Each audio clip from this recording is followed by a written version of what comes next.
هون نکارن ببینن که نگینا انواری و خوشکاخوا رنگینا انواری ده چه جیانک دجوار دا درباز بوینه. دما اولمال خواه دمکی لباجار فیرفاکس یا ولایت ورجینیا رونشتنه. بشیرناهی و آخفتن دکنن لی اف هر دو خوشکین کو بسالان بو تلویزیونا هیواد لقن دهاره وکی روزنامه‌وان کار کرینه جبر در کتنا جنیشکی و جعالی درونی و ایشاینه. رنگینا دبیجه کو پشتی طالبان ده سالاتداری به دست خواه گرد او نجارمان ولات بجه بهیلن.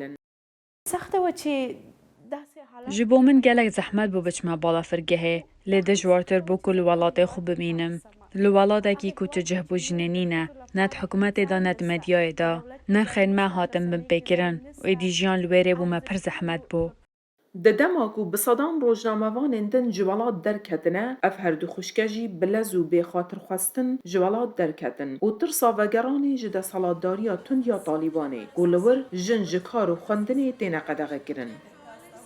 حالت دومره Rawişen zehmet bû ku heta min nekarî bû xatirê ji dayika xwe bixwazim.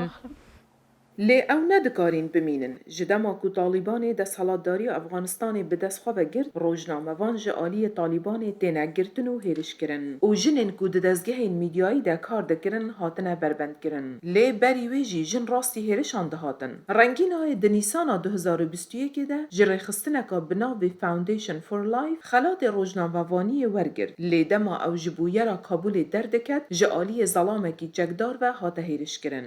کله چی Şeva ku min xelatê rojnamevana here baş di astêne teweyî da wergirt, ez rastî hêrişê hatim û birîndar bûm. Şîna ku ez serkeftina xwe pîroz bikim, ez li nexweşxanê bûm. Her du xwişkên enwarî dibêjin wê ji dîr ve jî têkoşîna xwe ji bo mafên jinan li Efganistanê bidomînin. زه به تل د دوی د پاره کار کوم Ez dê herdem ji bo wan bixebitim. Dema em hatîn vêrê, yekem kempeyna me li ser vekirina dibistanên kiça bû. Me vîdyo li ser medya civakî belav kirin, em bêdeng namînîn.